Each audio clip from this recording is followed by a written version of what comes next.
በስመ አብ ወወልድ ወመንፈስ ቅዱስ አሐዱ አምላክ። ተአምረ ኢየሱስ 148ኛ ተአምር።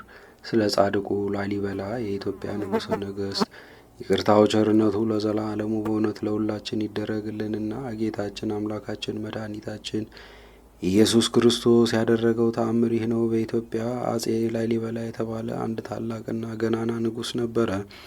የሚስቱም ስም ንግሥት መስቀል ክብራ ይባላል። ሁለቱም እግዚአብሔርን የሚፈሩ ነበሩ። በዚሁ ንጉሥ ዘመነ መንግስት ከጌታችን ከኢየሱስ ክርስቶስ ልደት 1091 ዓመት በኋላ የቱርክ እስላሞች የኢየሱስ ክርስቶስ ቅዱስ መካነ መቃብሩ የሚገኝበትን ጎልጎታን በመውረራቸው ምክንያት በእስላሞችና በአውሮፓ ክርስቲያኖች መካከል ታላቅ ጦርነት ተነሳ። በዚህም ጊዜ ጌታችን ኢየሱስ ክርስቶስ በወንጌል እኔን ሊከተለኝ የሚወድ ቢኖር ራሱን ይካድ መስቀሉንም ተሸክሞ ይከተለኝ የሚለውን አምላካዊ ቃል አስበው የክርስቲያኑ ሰራዊት መስቀሉን ተሸክሞ በጦር ልብሱ ላይም የመስቀል ምልክትን እያስጠለፈ እየገሰገሰ ያለምንም ፍራቻ ከጦርነቱ መካከል ይገባ ነበረ። ስለዚህም ይህ ጦርነት የመስቀል ጦርነት ተባለ። በጦርነቱም መካከል ስፍር ቁጥር የሌለው ከተንባላቱም ከክርስቲያኑም ወገን ብዙ ሕዝብ አለቀ። አብያተ ክርስቲያናት ተቃጠሉ፣ ንዋየ ቅድሳት ተመዘበሩ። ክርስቲያኖች የግብፅና የኢየሩሳሌም ሕዝብ ወደ ቅድስት ሀገር ወደ ኢትዮጵያ ተሰደዱ። ይህም ጦርነት እስከ 40 ዓመት ድረስ ሳይበርድ ቆየ። ከዚያም ከግብፅና ከኢየሩሳሌም ተሰደው የመጡት ወደ ኢትዮጵያዊ ንጉሥ ወደ አጼ ላሊበላ ቀርበው በኢየሩሳሌም ደርሶ የነበረውን ስቃይና መከራ የሰውን እልቂትና የአብያተ ክርስቲያናቱን መመዝበር በነገሩት ጊዜ ፈጽሞ አዘነ። መሪር እንባንም አውጥቶ አለቀሰ።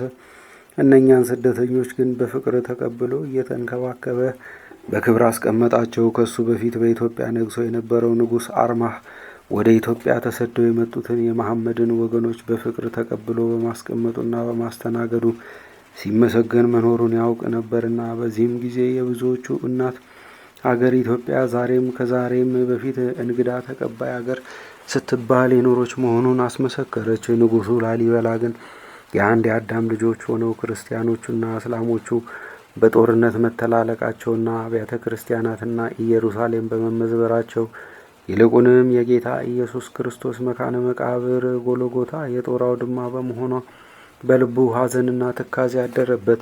ይልቁንም ይህ አጼ ላሊበላ ባለ ዘመኑ ሁሉ የጽድቅና የበጎ ሥራ መስራት የዘወትር ልማዱ ነበርና በጥንታዊት ይሁዳ በሆነችው በኢየሩሳሌም በሚገኙ በ11 ቤተ መቅደሶች አይነት 11 አብያተ ክርስቲያናትን ሰርቶ በሀገሩ ላይ ለማስገኘት ሀሳብ ነበረውና አሁን ደግሞ በጊዜው ጊዜ የነበሩት መንፈሳዊያን ቅርሶችና አብያተ ክርስቲያናት በጦርነቱ መጎዳታቸውን በሰማ ጊዜ ሐዘኑ እጥፍ ድርብ ሆነበት። ከዕለታትም በአንደኛው ቀን ባለቤቱ ንግሥት መስቀል ክብራ ንጉሥ ሆይ ጌታዬን የሚያሳዝነው ነገር ምንድን ነው? እነሆ በሰውነቱ ላይ የሐዘን ምልክት አያለሁና ስትል ጠየቀችው። ንጉሡም መልሶ ከአሁን በፊት ቀድሞ በኢየሩሳሌም በሚገኙ 11 ቤተ መቅደሶች አምሳል አብያተ ክርስቲያናት አሰርቼ በሀገሬ ላይ እንዲገኙ ለማድረግ በሀሳብ ላይ ነበርኩ።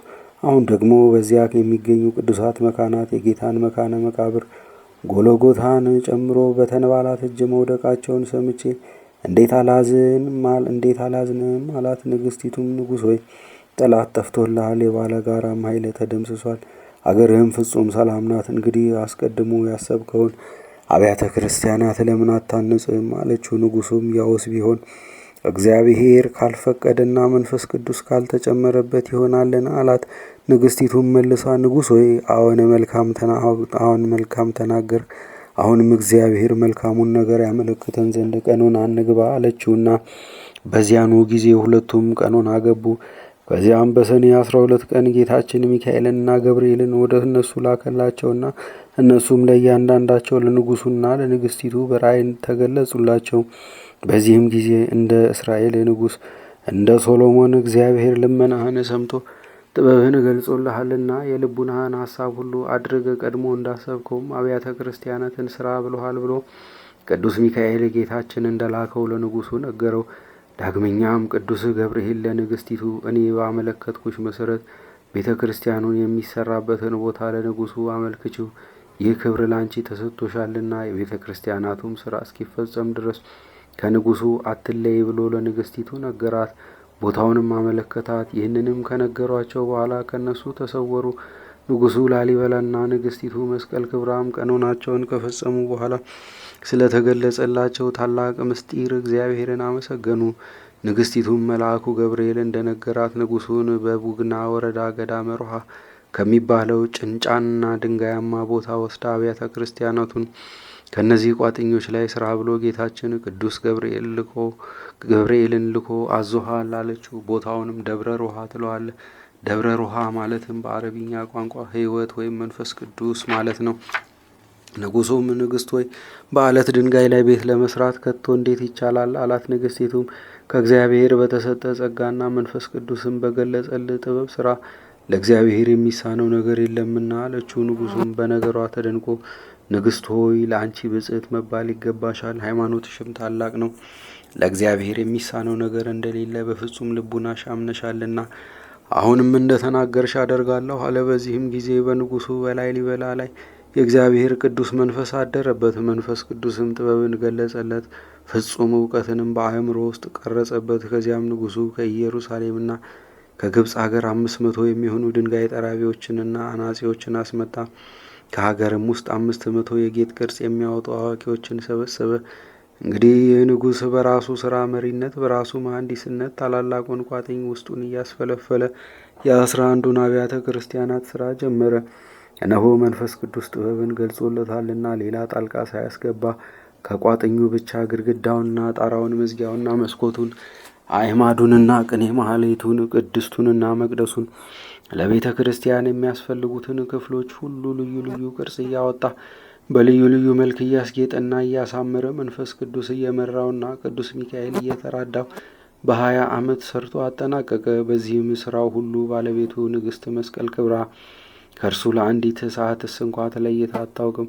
ቀኑና ገብታ ሳለች መልአኩ ገብርኤል በተገለጸላት ጊዜ ከንጉሡ እንዳትለይ አዟታልና። ይህም ንጉሥ ላሊበላ በገዳመ ሮሃ ወይም በደብረ ሮሃ ያሳነጻቸው አብያተ ክርስቲያናት አንደኛ ቤተ ማርያም፣ ሁለተኛ ቤተ መድኃኔ ዓለም፣ ሶስተኛ ቤተ አማኑኤል፣ አራተኛ ቤተ መስቀል፣ አምስተኛ ቤተ ጎሎጎታ፣ ስድስተኛ ቤተ ቅዱስ ሚካኤል፣ ሰባተኛ ቤተ ቅዱስ ገብርኤል፣ ስምንተኛ ቤተ ደናግል፣ ዘጠነኛ ቤተ አባ ሊባኖስ፣ 10ኛ ቤተ መርቆሬዎስ፣ 11ኛ ቤተ ጊዮርጊስ ናቸው።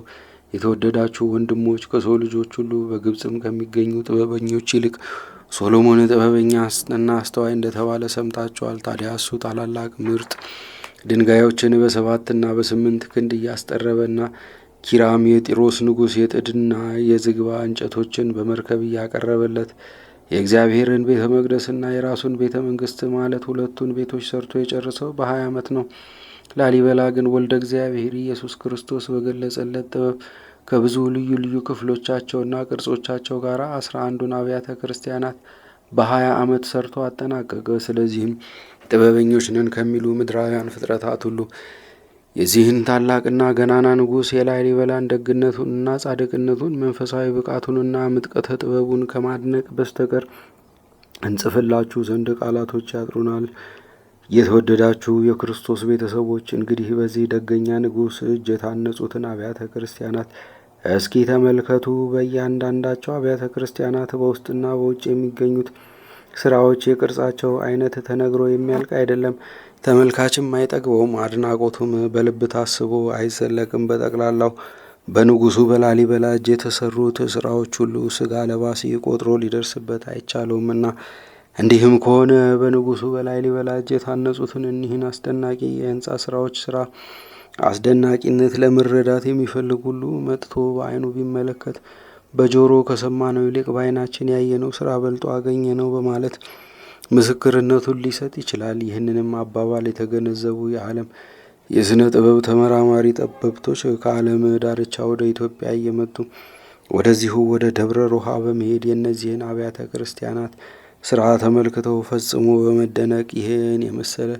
በአንድ ቋጥኝ ድንጋይ ላይ ተፈልፍሎ የተሰራ አብያተ ክርስቲያናት በሌላው ዓለም አለመኖሩን እየመሰከሩ ህንጻውን በስዕል እየሳሉ እያነሱ ፎቶግራፊ እያነሱ ስለ አብያተ ክርስቲያናቱ የታሪክ መጽሐፍ እየጻፉ በየጊዜው ለዓለም ያስታውቃሉ። ወንድሞች ሆይ በየጊዜው ለሚነሱ ስለ ደጋጎቹ የኢትዮጵያ ነገስታት ስለ ልቡናቸው ትጋት ስለ አእምሯቸው ንቃት፣ ስለ በጎ ስራቸው፣ ስለ ቅን ሃይማኖታቸውና ስለ ትሩፋታቸው እንግዲህ ምን እንላለን? አክሱማውያን የኢትዮጵያ ነገስታት የአክሱምንም ዙሪያ ቁመናቸው ያማረ፣ ስራቸው አስደናቂ የሆነ በልዩ ልዩ ታሪካውያን ሐውልቶች አስጊጠው ሀገራቸው ኢትዮጵያን እንደሷ በስልጣኔ ቀደምትነት ካላቸው ሀገሮች አንዷ መሆኗን በዓለም መዛግብት አስመዝግበዋታልና።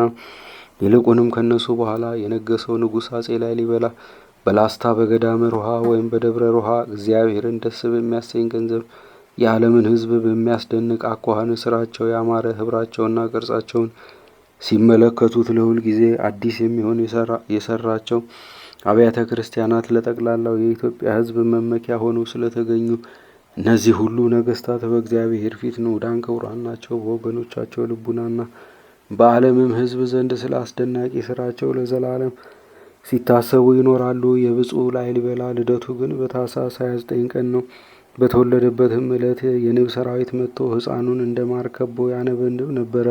እናቱ መስቀል ገብሪትም ይህን እግዚአብሔር ያደረገውን ተአምር በተመለከተች ጊዜ ይህ ሕፃን ብዙ ሰራዊት የሚከተለው ታላቅ ሰው የሚሆን ነው ብላ አሰበች። ስሙንም ላሊበላ ላሰየመችው። ላሊበላ ማለትም ንብ አውራውን ሕዝብ መሪውን አወቀ ማለት ነው።